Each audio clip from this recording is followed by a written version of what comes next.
कपिल जी, मैं आपको धन्यवाद देता हूं और ये फिल्म बनाने के लिए, ये वेब सीरीज बनाने के लिए बहुत बहुत धन्यवाद।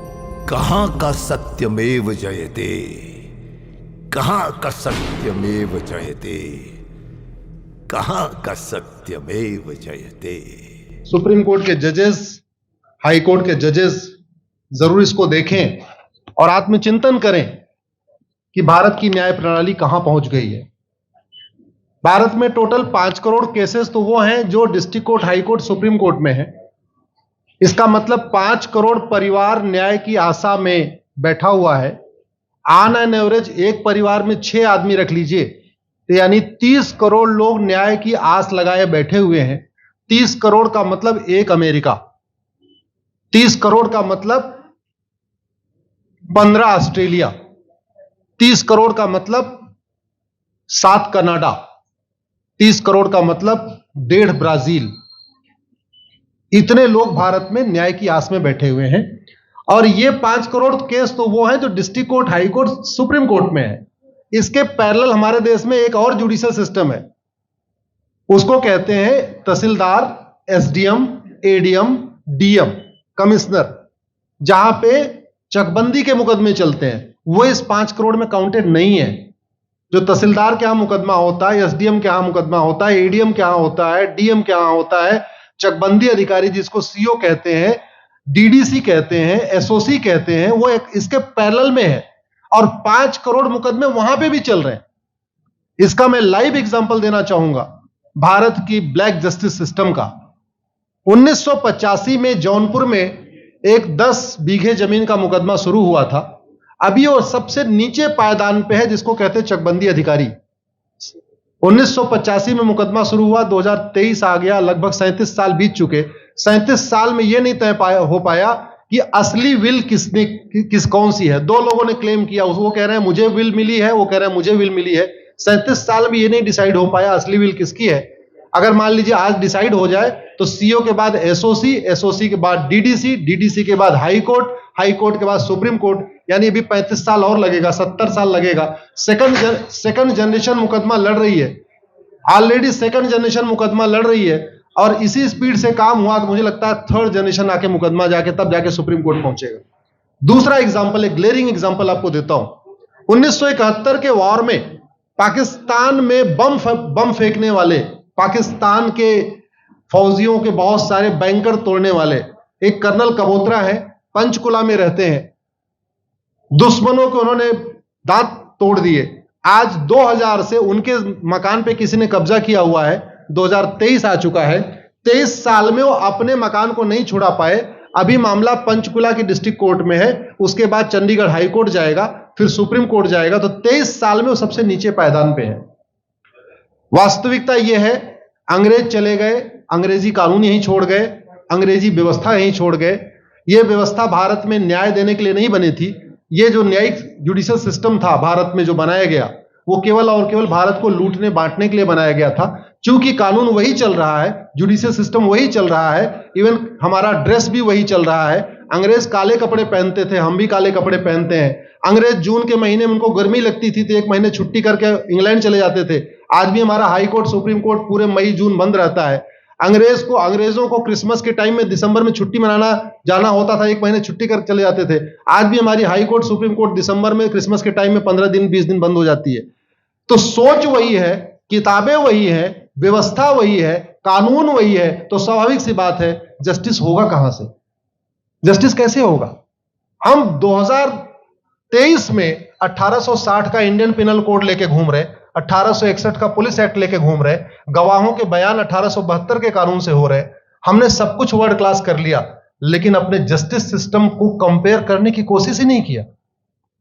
जितने में एक एयरपोर्ट बनता है, एक एयरपोर्ट बनाने में 25,000 करोड़ की लागत आती है। अगर हमारी सरकारों ने एक एयरपोर्ट की कीमत जुडिशियल सिस्टम पे खर्च कर दिया होता तो हमारी न्यायिक व्यवस्था अच्छी हो गई होती। आज घटिया, चूंकि अकाउंटेबिलिटी नहीं है, जुडिशियल सिस्टम में कोई अकाउंटेबिलिटी नहीं है। किसी के साथ न्याय हो जाए, अन्याय हो जाए, कोई फर्क नहीं पड़ता। निर्दोष को जेल हो जाए, जज की कोई अकाउंटेबिलिटी नहीं। दोषी को बेल हो जाए, जज की कोई अकाउंटेबिलिटी नहीं। लाखों लाख लोग जेल में सड़ रहे हैं, लाखों धोखेबाज भ्रष्टाचारी बाहर घूम रहे हैं, मूल कारण है ब्लैक जस्टिस सिस्टम। आपने बहुत अच्छा आपने इस पे वेब सीरीज बनाया है, और इस देश में world class airport, world class highway, world class shopping mall, सब कुछ वर्ल्ड क्लास बना लिया। इनफैक्ट अपना मोबाइल का डेटा सुरक्षित रखने के लिए हमारे सांसद, विधायक, जज आईफोन भी यूज करते हैं। अमेरिका का आईफोन यूज करते हैं हमारा डेटा सुरक्षित हो जाए, लेकिन भारत सुरक्षित हो जाए उसके लिए यह नहीं देखते कि जापान में कौन सा कानून है, अमेरिका में कौन सा कानून है, सिंगापुर में क्या अच्छा चल रहा है। कनाडा में रेंट का मामला एक डेट में खत्म होता है।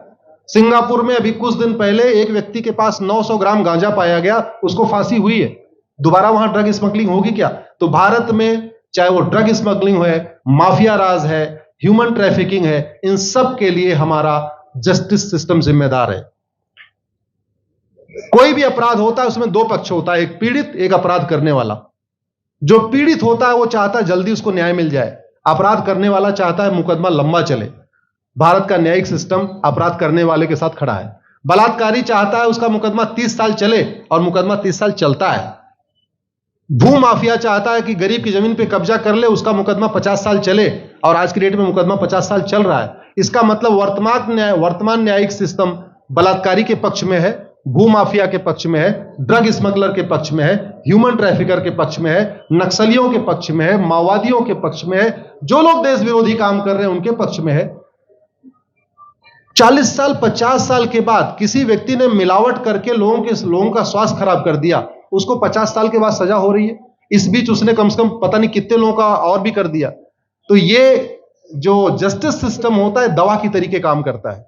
जैसे दवा अच्छी होती है बीमारी तुरंत ठीक हो जाती है, अगर दवा घटिया होती है तो बीमारी बढ़ जाती है। दवा खाने के बाद शरीर एज इट इज नहीं रहता, या तो बीमारी ठीक होती है या तो बीमारी बढ़ती है। अगर कोई आदमी एक गांव में किसी के साथ कुछ गलत कर दे, उसको 6 महीने के अंदर सजा हो जाए, साल भर के अंदर हो जाए, दूसरा अपराध वहां नहीं होगा। लेकिन अगर उस व्यक्ति को पनिशमेंट नहीं मिला तो स्वाभाविक सी बात है उसने उसको और मोटिवेट कर दिया। कहते नहीं ऐसे बुखार है, तुरंत 2 गोली खाइए बुखार ठीक हो गया, लेकिन अगर आपने दवा नहीं खाई या गलत दवा खा लिया तो टाइफाइड होगा या निमोनिया होगा। दुर्भाग्यवश ये हमारा जस्टिस सिस्टम यही कर रहा है।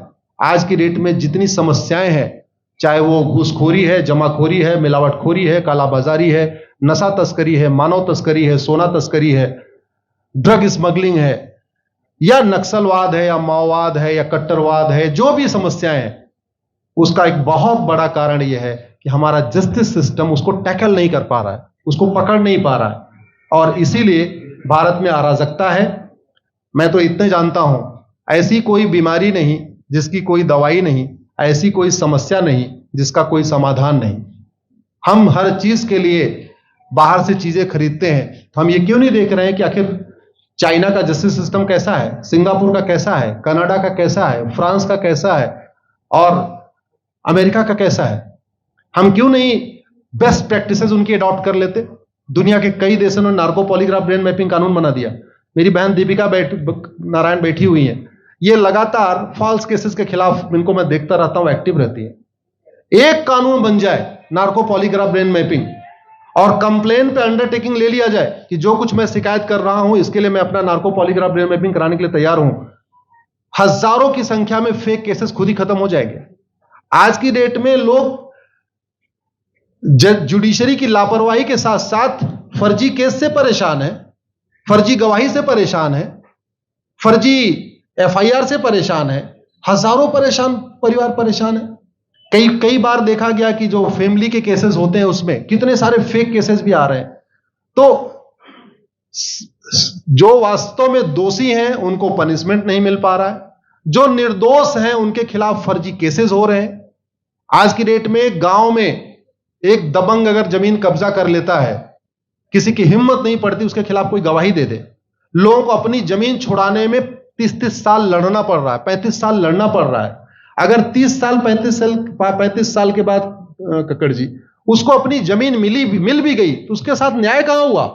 35 साल में उसका टाइम बर्बाद हो गया, 35 साल में उसका पैसा बर्बाद हो गया, 35 साल वो मेंटल ट्रॉमा में रहा, 35 साल उसने तारीख पे तारीख झेली है। और मैं तो डिस्ट्रिक्ट कोर्ट में कई बार जाके देखा, ऐसे परिवारों को देखता हूं जिनके पास बस से आने के लिए पैसा नहीं है, साइकिल से आते हैं।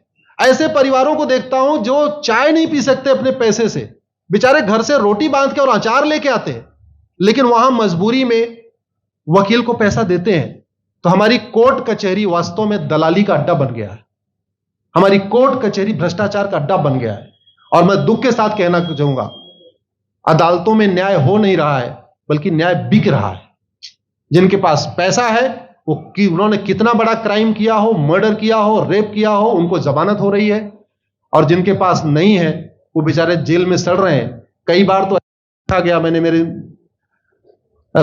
मर्डर किया एक्स अनंत सिंह ने, लेकिन एक्स अनंत सिंह बाहुबली थे, उन्होंने थानेदार को 20 लाख रुपए दिया, वो वाई अनंत सिंह को लेकर जेल में डाल दिया, नाम वही है। अब उसके बाद क्या हुआ, 20 साल मुकदमा चला और फिर सबूत के अभाव में छूट गया। तो जिसने मर्डर किया वो तो कभी जेल गया ही नहीं। एक निर्दोष जेल गया, 10-20 साल के बाद उसने अपना जमीन बेचा, सब कुछ किया, मां बाप सब कुछ तबाह हो गए, फिर वो सबूत के अभाव में छूट रहा है। तो सबूत के अभाव में अगर 20 साल के बाद छूट भी गया हो, उसका 20 साल कौन लौटाएगा? उसके 20 साल के लिए कौन जिम्मेदार है? उसके 20 साल जो बर्बाद हुआ, उसके लिए संविधान की शपथ लेने वाले जिम्मेदार हैं। संविधान के प्रियम्बल में लिखा है, हम आपको जस्टिस देंगे, हम आपको न्याय देंगे। न्याय देने की जिम्मेदारी किसकी? जिन्होंने शपथ लिया। शपथ कौन लेते हैं? जजेस लेते हैं, सांसद, विधायक, मंत्री लेते हैं। तो आज की डेट में अगर लोगों को न्याय नहीं मिल रहा है, तो इसके लिए वही जिम्मेदार हैं जो संविधान की शपथ लेते हैं। संविधान की शपथ लेने वालों को वेतन, भत्ता, गाड़ी, बंगला इसीलिए मिलता है कि लोगों को न्याय मिल सके, फास्ट जस्टिस मिले, कंप्लीट जस्टिस मिले। अनफॉर्चुनेटली कंप्लीट जस्टिस मिलने में तो 50-60 साल लग जाता है, फास्ट जस्टिस तो सपना हो गया है। इसलिए आज आपने जो ये वेब सीरीज बनाई है, मैं आपको धन्यवाद देता हूं। एक ऐसे विषय पे जिस पे कोई टच नहीं करता, लेकिन जिससे करोड़ों लोग पीड़ित हैं। मैंने कहा ना, 5 करोड़ लोग सीधे district court, high court, supreme court के केसेस से पीड़ित हैं, और 5 करोड़ मुकदमे एसओसी, डीडीसी, तहसीलदार के यहां चल रहा है। तो अगर 5 करोड़ से 30 करोड़ लोग इधर पीड़ित हैं, तो उधर भी पीड़ित है। वास्तव में बहुत बड़ी संख्या भारत में इसी से पीड़ित है।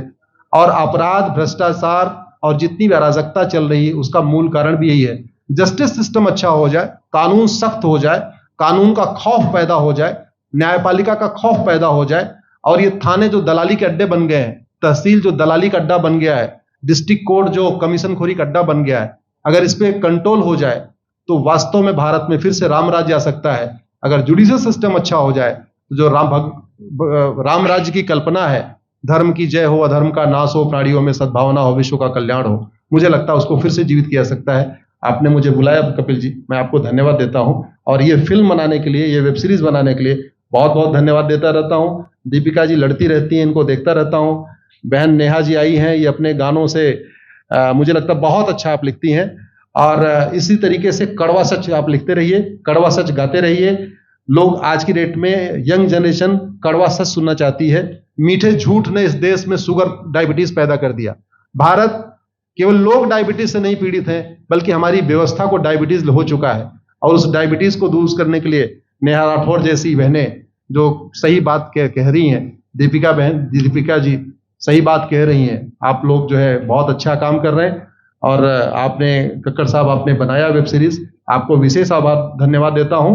यही निवेदन करता हूं, इस वेब सीरीज को ज्यादा से ज्यादा देखें। और खास तौर पे अगर आपके जानने वाले कोई जज हैं, कोई आईएएस हैं, कोई आईपीएस हैं, मंत्री, सांसद, विधायक हैं, उनको भी एक बार फोन करके, व्हाट्सएप करके एक बार कहिए कि वो भी इसको जरूर देखें। क्योंकि अल्टीमेटली न्यायिक व्यवस्था बदलने की जिम्मेदारी उन्हीं की है जिनको वेतन, भत्ता, गाड़ी, बंगला, free air ticket, free rail ticket और वीआईपी व्यवस्था मिलती है। ये व्यवस्था उन्हीं को बदलनी है। जय हिंद, धन्यवाद।